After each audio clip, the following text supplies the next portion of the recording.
You're listening to Recovery Survey, the podcast that shatters stigmas around different types of addictions and takes a deep dive into spiritual principles. I woke up one day and I was alone and I was angry, hungover, going through withdrawals. And I was sitting on the balcony. I wanted to know what it felt like to hit the pavement.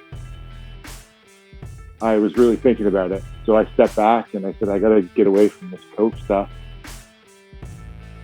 My guest today is named Martin Parker. He is a recovering alcoholic, a motivational speaker, and he's learning to navigate his life in recovery with Parkinson's disease. Welcome to the show, Martin. My name's Martin. I'm a recovering alcoholic, addict, and I was diagnosed with Parkinson's at 32. And I found myself in a ditch upside down. And the wheels were turning. And my wheels were turning and they lost its tread and it lost its purpose and it kept spinning. And I felt that was like part of my life. That was where my life was headed. I lost track and lost purpose, so I decided to clean myself up. Start recovery. 12-step program. So kind of going into that story a little bit more, were you diagnosed with Parkinson's and then you found recovery, or was the Parkinson's diagnosis, is that kind of what pushed you towards drinking, or kind of help me fill in like the gaps of that story and kind of what your life was like? Right. There's a lot of, I grew up Oshawa, Ontario.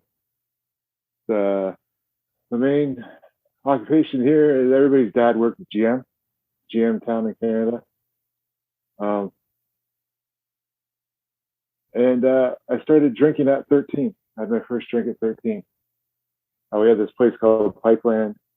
We'd shoulder, it was right next to the beer store. We'd shoulder tap for beers, and if we didn't get ripped off, we'd just head up to get our beer, and we'd head up to the Pipeline and drink with all our friends and stuff like that. And we would keep drinking until it was gone, because you can't take it home because you get in trouble from your parents. So that's when I first learned to drink. Learned to drink till when it's gone, and you didn't stop till it was gone. It was a nonstop party. Of course, I formed all the habits, all my things like that, running through from age 13 to age 20. I always drank funny. Kind of always knew I had a problem, but I didn't want to admit it. I was always embarrassing myself. Girls liked me until they saw me. Girls liked me until they went out on a date with me or something like that, and I got drunk or we went to the party. All of a sudden, they just wouldn't like me anymore. I'd say something weird or off color.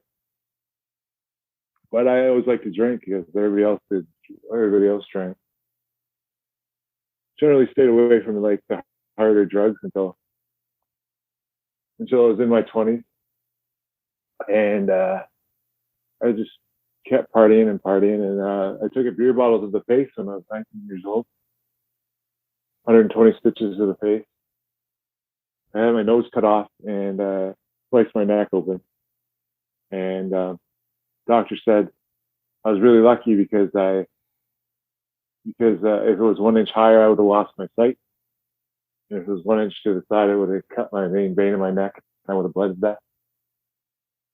So I was really lucky that way. That afforded me the 2 weeks off drinking. Then I was right back on the horse. When I was 24, I met a lady, and I decided I was going to do it right and try not to drink as much as I could, and decided to put my sobriety on her, which in the end wasn't very good idea. We ended up getting married. It's funny, one of our first dates, we go to a Jays game set up by a mutual friend, and says, "Oh, we went to a Jays game. It was fun." And first thing my friend said was, "Oh, how drunk did he get?" He goes, "Oh, he didn't drink at all." So I was kind of hiding my drinking from her. So I was a good boy all the way until we got married and things got serious and decided I could hold on to her. I drank, and then she'd ask me. We'd get in trouble. Like I said, the only time I got in trouble was when I was drinking. We'd get in trouble, and she asked me to quit, and I'd say I'd never quit. I'd say I'd say I wouldn't drink for a little bit, but I would never. The words never would come out of my mouth like I'm gonna quit. I'm gonna stop. I knew like in the next 2 weeks, the next month or so, I was gonna drink. It was gonna pile on.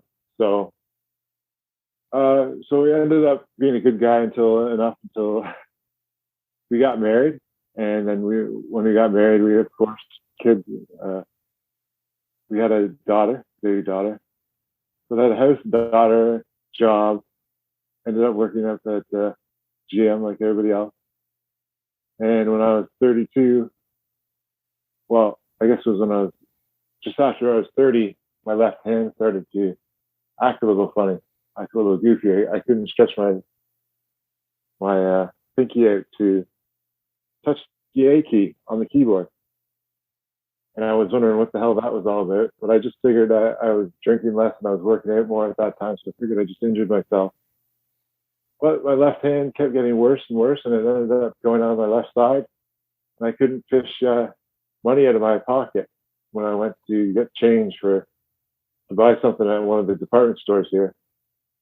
My wife at the time made me go to the doctors, and after doctor's appointments and CAT scans and yada, yada, yada, then not being able to figure out what was wrong with me, they sent me to Toronto, and movement disorder clinic, and I was diagnosed with Parkinson's at 32. And that was the big thing. That's when all the fear and anxiety came back. My ego was broken. I guess where we go from there is I was drinking stuff to cope, and I was on this prescription medication that had side effects. Because what Parkinson's is the lack of dopamine in your blood or in your body, and it inhibits it's like the wire where the signals travel from your brain to help you move. And of course, there's also a lot of mental things that go on when you lack dopamine, like depression and anxiety and things like that.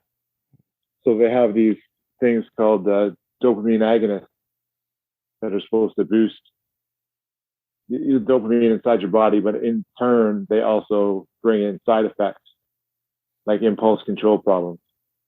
So right away, I'm already an addict. I'm already fearful. I've already got Parkinson's, and on top of that, I've got this impulse control problem now. I was in complete denial that these drugs, because I was indestructible, I was in complete denial that any of these had anything going on. It was all the outside people in my environment making me anxious and angry. And I had Parkinson's, and nobody else knew how I felt. And eventually it took a toll on my marriage. I was drinking and stuff more often, self-medicating. Took a toll on my marriage, so we split. I got a place downtown in my hometown, and lo and behold, a cocaine dealer was right around the corner. And I thought that was great at the time. And I had lots of money, and I had lots of friends because I had lots of coke, and it was really easy, accessible, and I only liked the coke because it was kept me drinking. Like I could drink and not black out anymore. I could just stay awake and go on 4-day benders when I didn't have my daughter. It really, really got to the point where I was spending money and all these things, and I kept saying, well, I just got to stop the coke, and I just got to stop. I got to quit smoking, because I did smoke at the same time too. And I thought that's where all my money was going, but really it was all rooted around drinking. Because when I started drinking, I didn't say, hey, let's go out and get some coke. I said, hey, let's go out and drink. Then the coke would just be there, as a side dish. Make sure that I could stay awake. I woke up one day and I was alone, and I was angry, hungover, going through withdrawals. And I was sitting on the balcony, and I really thought about what it felt like. I wanted to know what it felt like to hit the pavement and how long it would last. Mm.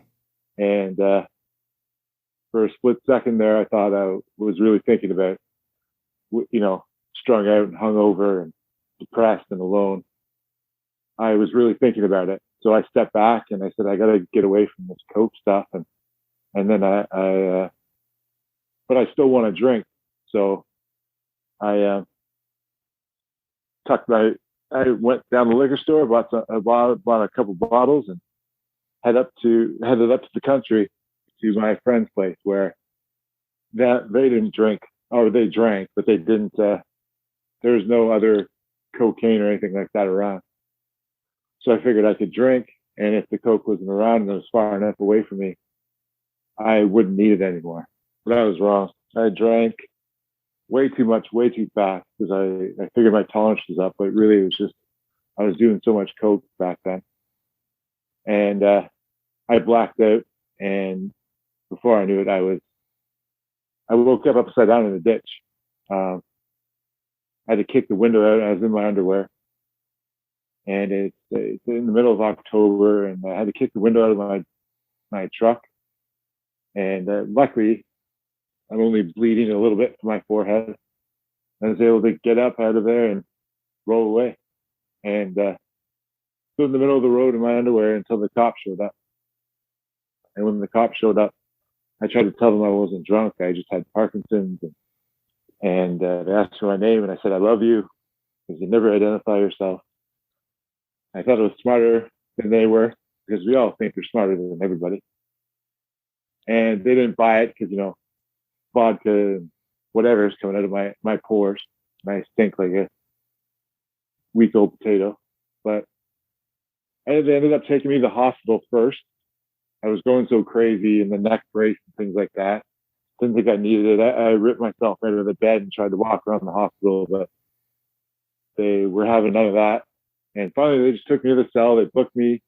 I got charged with DUI, and I had no truck left. I had nothing, and I went to see my truck at the wreckers. I had to give them money because they had to come pull me out of the ditch, and then I had to pay them money to scrap it. So that it's kind of funny.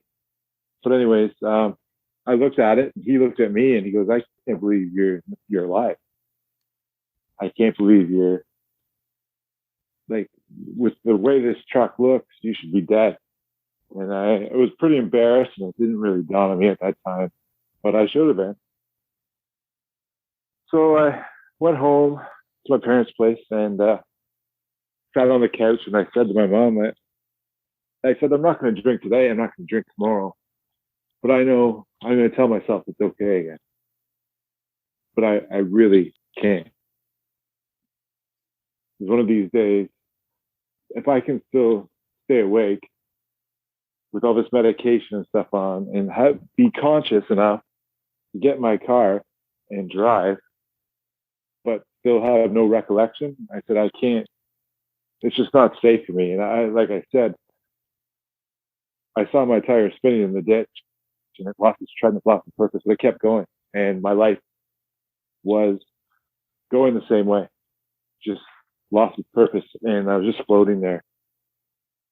So she tried to get me into rehab. She, being the good mom she is, she picked up the phone and called the rehabs, and I guess the rehab had a waiting list, and she found the nearest 12-step program, and she took me down there. And it was a guy getting his 25-year medallion. And even then, I sat there and I said, "What's this guy do to celebrate? I mean, it's great. He's got 25 years, but like he can't drink to celebrate." All I knew how to celebrate was to drink and party like that. Because since 13, that's all my friends and I did. That was the first thing I had to wrap my head around. I know now, after 6 years, I know now that it's just having family and things around like that to celebrate. Like that's the celebration. That's what you take joy in. Be thankful for all those things. I got off the dopamine agonist because that was causing a lot of mental issues and basically a borderline personality disorder where I was paranoid and things like that. So I had to deal with that. And the withdrawal from that was those prescription drugs were worse than any of the Coke or the alcohol. Like it was the Coke and the alcohol were different socially, but getting off the prescription drugs, I felt it physically. Like it physically hurt. I've been taking these drugs every day, 4 to 5 times a day, every day for the last 2 or 3 years. Yeah, it physically hurt. Like I was laying in bed thriving. So anybody going in through any physical withdrawals, that's exactly what it was like. I describe it as I wanted to cut my skin off my body and run down the street like a skeleton. It's like my skeleton was trying to punch its way out of my skin, and it just hurt. So I got off that, and I was able to mentally wrap my head around getting sober, try to become a good person and a better father. Because at that time, luckily my daughter was young enough to not really realize what's going on, but I didn't drink around her anyways because I was already self-aware. I couldn't have one beer, and I didn't want to get really wasted just in case my daughter woke up or anything like that. And that's all I wanted to get was really wasted. I never wanted to have 2 or 3 beers and go to bed. Like I could have 4 beers in the fridge and not touch them. But as soon as I went to the bar and got a little bit drunk, or maybe more drunk than I should have, those 4 beers were gone the next day. But it's not that I wasn't drinking the 4 beers for forever. Or it wasn't that I wasn't drinking the 4 beers. It was the 4 beers weren't enough to get me drunk. So that's why there's no point in just having 1 or 2 beers. And that's how I convinced myself that I wasn't an alcoholic, because I could leave those 4 beers. I looked at it a little differently after the 12-step program, maybe looked at it like that. 4 years I was in a relationship, and then I was out of a relationship, and then I jumped right back into a relationship, and then I was out of a relationship. And I decided that I needed to do something on my own. So I got one of my friends together, a former sponsor of mine. I told him I wanted to do a natural physique bodybuilding competition. Right in the middle of training, COVID hit, gyms closed and stuff like that, but I stuck with it. And in October last year, I competed. Didn't win, but I reached my goal. And you build that credibility with yourself. And I started inspirational speaking competition. And I started talking about things more openly when I started training for the competition. It gave me more confidence. I started voicing and putting out little videos and things on the internet, on Facebook and Instagram, and people started to really respond and enjoy it. And so it made me follow this avenue a little further. I joined a speaking class and I joined a speaking competition, wrote a speech, and I won third, my first competition. My last speech I thought was really well, better than the last one. I thought more people could relate to it, but they didn't see it that way. We have an event coming up where we talk about parents with disabilities, and I've also entered in another competition. So that's what I'm doing right now, just sharing my story and getting out there and getting after it. Still working out, still eating healthy, all these things. Just the schedule. I find like the repetition and the schedule and having more things to think about than just not drinking, because I think that's what happens to a lot of people. People concentrate on drinking so hard, and they're so involved in their 12-step program, going to meetings and going to meetings. And sometimes when the meeting's not there, or they can't make it to a meeting, there's nothing else to fall back on. So I think it's important to have fail safes, like I feel like drinking tonight, but if I drink tonight, I can't get to the gym and work out tomorrow. Or I feel like drinking tonight, but I'll miss that meeting tomorrow with my friend. Or just try have some different things that you can look forward to, some fail safes to keep you out of that, and maybe some habits and some hobbies that you enjoy that you could do the next day that'll keep you out of that mindset of drinking. If all you're concentrating on is not drinking, you don't have any other goals. I really think that that can go out the window real fast, because in the end, when you're if you're thinking all you're thinking about is not drinking, all you're thinking about is drinking or doing drugs, and it's kind of funny because that's what my buddies kind of joke with me. The ones that know me really well, they kind of say, "Oh, we'll get you drinking. Come over, we'll get you drinking," and I'll say, "All right, I'll come over and drink, but who's buying the 8 ball?" And they all shut their mouth after that because they don't know where to get one, and they don't realize how deep it went with me. They're still married and they still kept their marriages. It's good for them. But when I was single and out there, I was doing. I went a little deeper than they did, and they didn't know how bad it got. So when I came back, they just think it's just drinking. Yeah. So I wouldn't know where to get any drug deals anymore. I wouldn't know where to go in the first place to go look for coke or anything anymore. But yeah, I don't think they realize that they're just joking around. But it's a whole slippery slope. Once you start drinking, it all comes back again. So you need the fail station, you need the discipline, and you need the things like that to keep you out of it as a whole. And that's what I try to do. Awesome, man. Well, I really do appreciate you sharing your story, and in the notes that you sent back and forth on Instagram, it also mentions here that you launched a movement called Keep It Steady. Would you like to share a little bit about that? Yeah, it's a keep it steady movement. It's kind of like a tagline. It's kind of a joke that I came up with whenever I open up any videos. People with Parkinson's shake, so I say, "What's shaking?" And that's my greeting. And at the end, I say, "Keep it steady."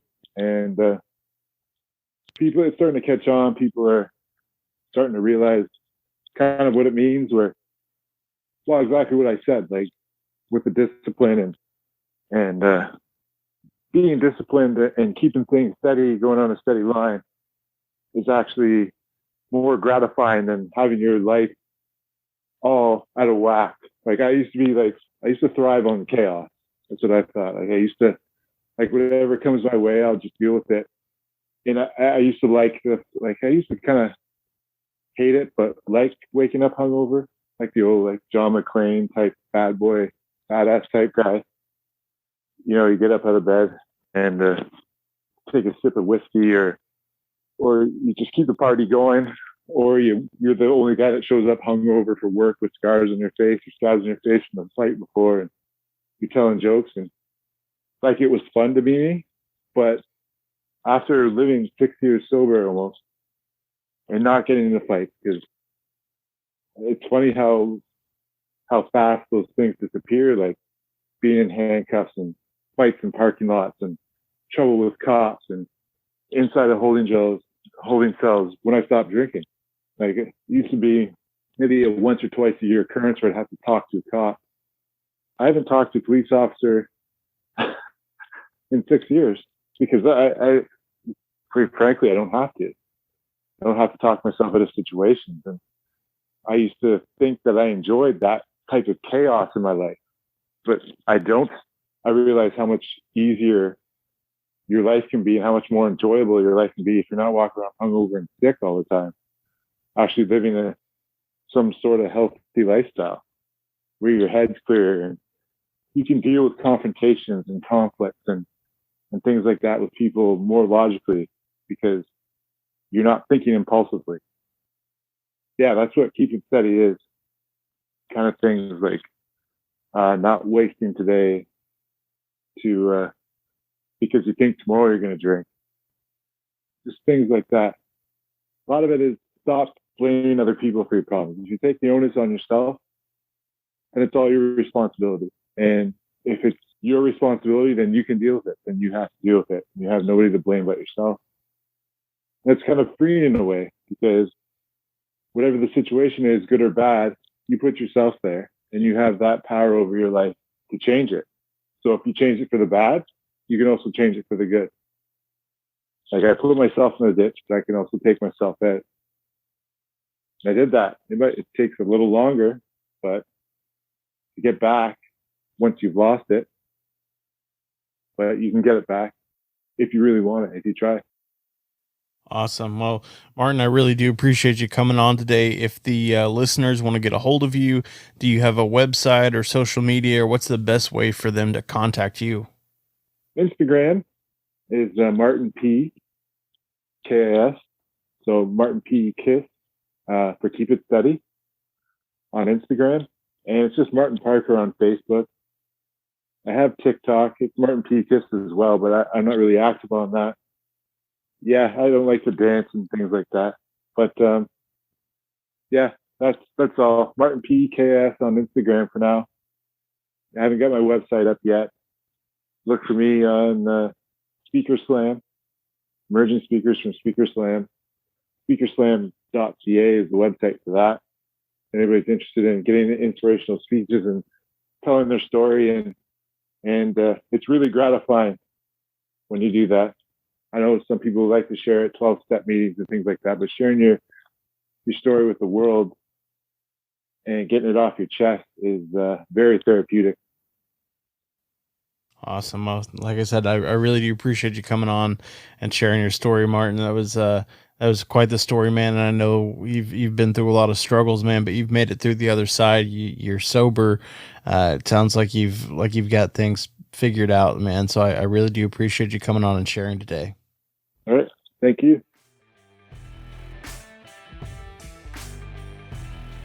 Martin, thank you again for coming on the show today, man. I really enjoyed our conversation, and I think it's going to inspire a lot of people. As always, if you guys would like to find out more information about today's guest, be sure to check out the links in the show notes.